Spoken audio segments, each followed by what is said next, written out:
नमस्कार दोस्तों, जय हिंद। बांग्लादेश में तख्ता पलट हो चुका है। वहां पर ऑलरेडी इंटरिम गवर्नमेंट चल रही है मोहम्मद यूनुस की। पर इन सबके पीछे बार बार सवाल ये उठ रहा है कि इतना जल्दी सब कुछ हो, इसके पीछे कौन कौन जिम्मेदार हो सकता है। लोग तो यूएस तक पहुंच गए कि यूएस जिम्मेदार है।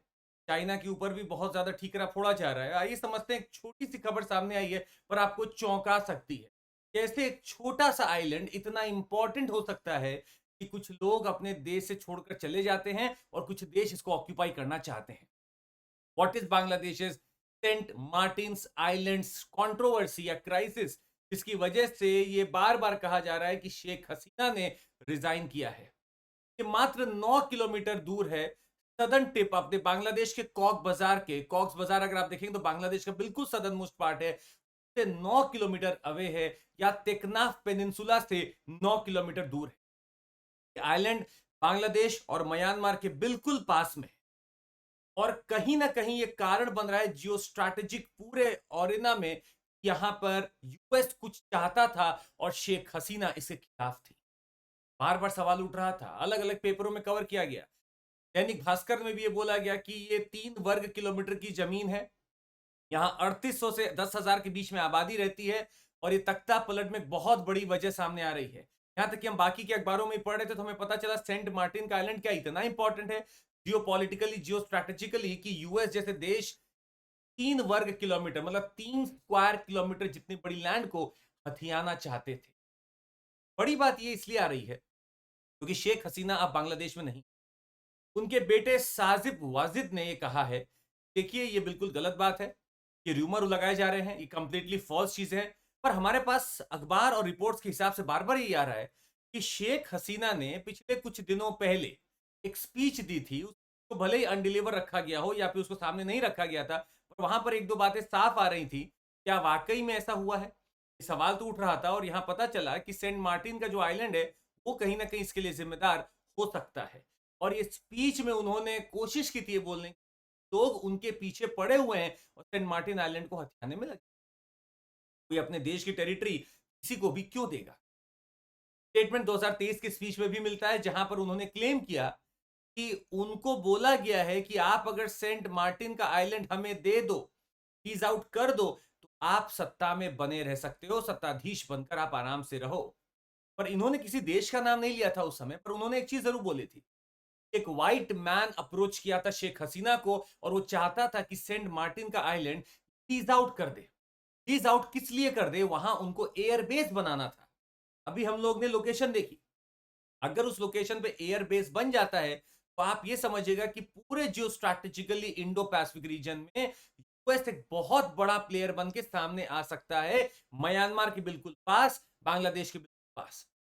उन्होंने अपनी स्पीच में यह भी बोला कि अपोजिशन पार्टी जो बांग्लादेश नेशनलिस्ट पार्टी है, बीएनपी, जो जिया खालिदा के अंडर में है, वो सामने आ रही है और वो बार बार प्रेशर डाल रही है कि देखिए कैसे आप इसको बेचिए, नहीं तो हमारा जो देश है वो संकट में पड़ जाएगा। और ये पार्टी चाहती है कि इस पूरे आइलैंड की टेरिटरी को यूएस को सौंप दिया जाए।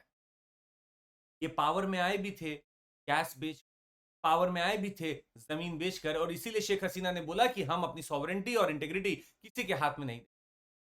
7.5 किलोमीटर लगभग लंबा है आइलैंड, मात्र 3.5 मीटर अबव है सी लेवल से।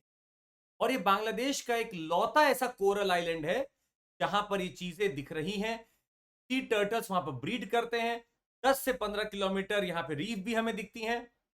आइलैंड पे परमानेंट पॉपुलेशन 3800 से 10,000 के बीच में है। और यहाँ पे टूरिस्ट भी आते रहते हैं, 10,000 टूरिस्ट एवरेज एवरी डे यहाँ पर आते रहते हैं। अब इन सब के बीच में अगर आप अपने आइलैंड की टेरिटरी किसी और को दे देते हो तो होगा। आइलैंड का एक इतिहास भी है। इतिहास को टेकनाफ पेनिनसुला से जोड़ा जाता है। ये पार्ट जो आइलैंड का आज आप देख रहे हैं, ये पार्ट किसी न किसी जमाने में टेकनाफ पेनिनसुला का पार्ट था जो पानी के भीतर सबमर्ज कर जाता है। 450 साल पहले की अगर बात करें तो इसका धीरे धीरे छोटा सा पार्ट दिखना बाहर चालू हुआ था और इस पे जाकर लोग सेटल करने लगे। अरब मर्चेंट्स जब अपना पूरा दौरा करते थे तो उनको भी आइलैंड दिखा कि यहाँ पे आकर सेटल करने लगते हैं। और 18वीं शताब्दी के बाद से इसके अलग अलग नाम भी पड़ने लगे। एक नाम के हिसाब से इसका नाम जजीरा भी रखा गया था, मतलब आइलैंड या पेनिनसुला। इसका नाम नारिकेल जंजीरा या कोकोनट आइलैंड भी रखा गया। जंजीरा का मतलब होता है आइलैंड। नामों से पता चलता है इस लैंड की वैल्यू आज से नहीं ऐतिहासिक रही है, और उस पे अगर यूएस या कोई भी ऐसा देश कब्जाना चाहेगा, स्वाभाविक सी बात है देश कुछ ना कुछ तो बोलेगा ही बोलेगा। बांग्लादेश का लिबरेशन मूवमेंट जब खत्म होता है तो इस टेरिटरी को भी बांग्लादेश की टेरिटरी के मैप पर दिखा दिया जाता है और इस बात पे बिल्कुल अटकलें शांत कर दी जाती हैं कि अब ये टेरिटरी सिर्फ और सिर्फ बांग्लादेश की है। पर उसके बावजूद म्यांमार ने अपना क्लेम नहीं छोड़ा। हालांकि United Nation convention law of the seas के ट्रिब्यूनल के हिसाब से इस पूरे लैंड टेरिटरी को बांग्लादेश के हवाले किया जा चुका था। बस बार बार बांग्लादेश पे फोर्स करता था कि आप इस टेरिटरी को हमें सौंप दो। इतना ही नहीं, आपको बताते हैं 1900 में जब ब्रिटिश इंडिया एनेक्स करती है इस आइलैंड को, लैंड सर्वे कंडक्ट करती है और इनको पता चलता है कि कुछ फिशरमैन ऑलरेडी वहां बसे हुए हैं। जब ब्रिटिश इसको ऑक्यूपाई करती है तो उस समय यहाँ पर डिप्टी कमिश्नर रहते जो चित्तगोंग के, उन्होंने इस आइलैंड को नाम दिया सेंट मार्टिन्स आइलैंड। तो जब ब्रिटिश रूल कर रही थी तब इसका नाम जंजीरा आइलैंड से बदलकर सेंट मार्टिन्स आइलैंड रखा गया। ब्रिटिश सोचती रही कि हमारा आइलैंड है, पर जब ब्रिटिश यहां से चली गई या उनको भगा दिया गया तब इस आइलैंड को बांग्लादेश के, या पहले भारत के साथ ही था और उसके बाद में ये पाकिस्तान में जब बटा उसके बाद बांग्लादेश को सुपुर्द कर दिया गया था। पर आप सोचिएगा इतनी इंपॉर्टेंट जमीन अगर किसी के पास आ जाए तो क्या क्या करने को सक्षम हो सकता है। बड़ी बात एक ये है, अगर ये म्यांमार के आसपास है तो म्यांमार के जो भी स्ट्रैटेजिक इंटरेस्ट है वो कहीं ना कहीं कॉम्प्रोमाइज होते हुए दिखेंगे। नहीं नहीं, अगर आप स्ट्रेट ऑफ मलक्का के आसपास हो, जी हाँ, अगर आप उस आइलैंड के थोड़ा नीचे देखें आपको दिखेगा कि इंडोनेशिया और सिंगापुर के बीच में एक रास्ता निकलता है, उसको बोलते हैं स्ट्रेट ऑफ मलक्का। वहां से बहुत बड़े अमाउंट में ट्रेड होता है, बहुत ज्यादा वॉल्यूम में ट्रेड पास होता है, और ये one of the most important choke points है हमारे वर्ल्ड का। ऐसे चोक पॉइंट के ठीक नॉर्थ में अगर एक छोटा सा आइलैंड है जहां पर एयरबेस बना हुआ है यूएस का, तो स्वाभाविक सा बात है यूएस सारी गतिविधियों को कंट्रोल करेगा जो यहां स्ट्रेट ऑफ मलक्का से पास हो रही है। आज तक के इतिहास में यूएस ने जिस भूमि पर अपने कदम को रखा है एनेक्स करके, तबाह कर दिया है। भले वो अफगानिस्तान की बात हो या इराक की बात हो, जब अगर वो आइलैंड पे भी जाता है तो वहां पे भी उसको ऐसे ही खराब कर देगा। ये बात और है कि यूएस का आना चाइना के लिए भी एक सबसे बड़ा सदमा बनेगा। पर हम अपनी टेरिटरी के आसपास किसी गैर टेरिटरी को या डेयर कंट्री को नहीं चाहेंगे। अगर वो वहां पे आता है तो इंडो पैसिफिक में यूएस अपने आप को आगे रखना चाहेगा और भारत कहीं ना कहीं पीछे पड़ जाएगा। इसीलिए भारत को पूरी कोशिश करनी है कि वो आगे रहे, और चाइना का भले ही हमें कुछ भी बॉर्डर इशू या वो चल रहा हो, हम खुद सक्षम है निपटने के। हमें यूएस का मॉरल सपोर्ट भी मिल जाए तो बहुत है, बाकी हमें उनसे ऐसी आशा नहीं है कि वो हमारे आसपास के आइलैंड पे आकर बैठे। वो आना इसीलिए चाहता है क्योंकि वो इंडो पैसिफिक अपने आप को वापस से रिक्लेम कर रहा है। उनका एक पॉलिसी होता था पिवट टू एशिया पॉलिसी।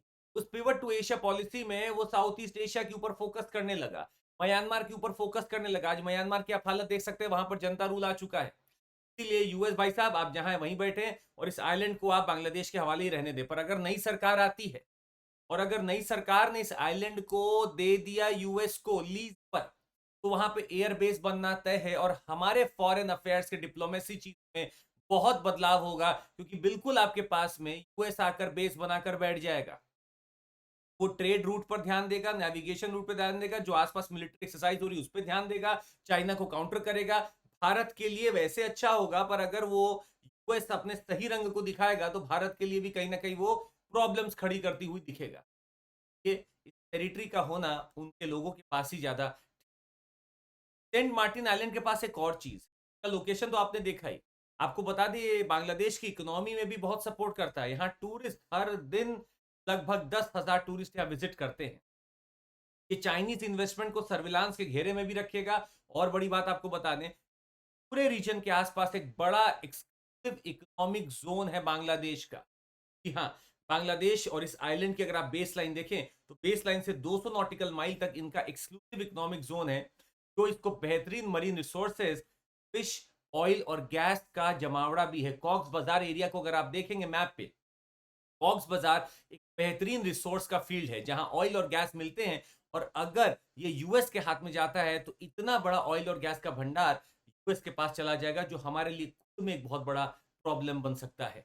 इसलिए इस टेरिटरी पे हमें पूरा नजर रखना चाहिए, और बांग्लादेश भले ही ट्रांजिशन फेज में हो, जो भी सरकार आए वो भारत के चैनल ठीक से ओपन अप रखे और भारत अपने सारे एक्सपर्टीज को बांग्लादेश के साथ शेयर कर सके। यही हमारी उम्मीद है। आपको बता दें, ऐसी खबरों को पढ़ने और समझ आप हमारे प्लस के सब्सक्रिप्शन को ले सकते हैं, जो ऐप पर चलता है।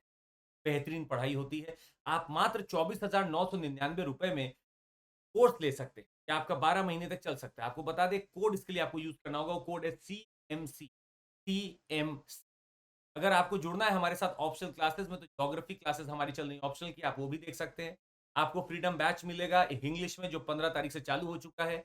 आपको लिबर्टी, फ्रीडम या शिखर बैच अपनी अपनी भाषाओं में मिल सकता है, जो 17 अगस्त को शिखर, आज से फ्रीडम या 15 अगस्त से फ्रीडम और 21 अगस्त से लिबर्टी चालू हो चुका है। और आइकॉनिक सब्सक्रिप्शन भी आप ले सकते हैं, अब आपको ऑफलाइन रिकॉर्डेड क्लासेस भी मिलती हैं। सारी सुविधाओं को CMC कोड पर उठाइए और बेहतर तैयारी करिए। आप जरूर नीचे सब्सक्रिप्शन जो होगा, सब्सक्राइब बटन उस पर कर दीजिएगा, शेयर करिएगा, लाइक करिएगा और कमेंट करके बताइएगा कि आप अगली वीडियो करंट अफेयर्स की किस पे देखना चाहते हैं। जय Hind, thank you so much. जय हिंद।